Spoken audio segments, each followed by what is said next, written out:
Demain nous appartient, spoiler, choc. Judith connaît un secret de Noah Yosse. Alors que Roxane est toujours retenue en otage, une nouvelle héroïne va être enlevée dans Demain nous appartient en octobre 2021 sur TF1.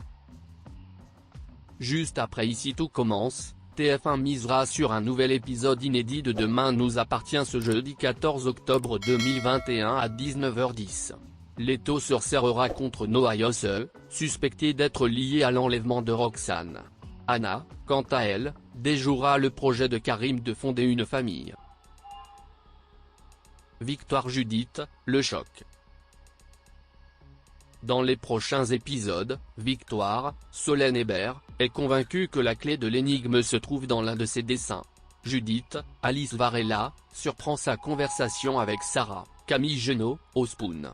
La fille d'Elcourt leur martèle que Noah Yosse, Tristan Jérôme, est innocent. La tension monte d'un cran avec Victoire, accusée de fabuler autour de ses visions.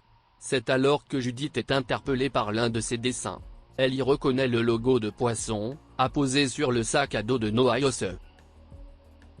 Nouveau drame dans Demain nous appartient. Judith a confirmé que Noah Yosse était avec elle le soir de la disparition de Roxane, Raphaël Volkov. Or, ce n'était pas le cas. Noah Yosse clame son innocence, il n'est pas lié à l'enlèvement de la compagne de Sarah. Alors que Victoire se sent coupable des récents événements, Judith prend conseil auprès de Noah, Sahel de Figueiredo. Cette dernière l'incite à faire part de sa découverte et à dire tout ce qu'elle sait à la police. Judith préfère, au préalable, demander l'avis de Chloé, Ingrid Chauvin. Alors qu'elle est au téléphone avec sa mère, la petite amie de Noah Yosse se retrouve prise au piège. Un individu tout vêtu de noir surgit d'une camionnette et l'enlève. TF1 battu par Nagui, mais... Le mercredi 13 octobre, TF1 a occupé son Access Prime Time avec Demain nous appartient.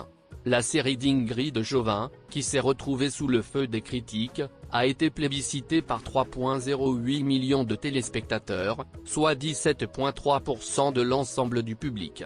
Elle a été battue par France 2, où Nagui séduisait 3,14 millions de Français, 17,4% du public, devant N'oubliez pas les paroles. DNA a toutefois permis à la Une de se positionner leader sur la cible commerciale en recueillant les suffrages de 20% des femmes de moins de 50 ans responsables.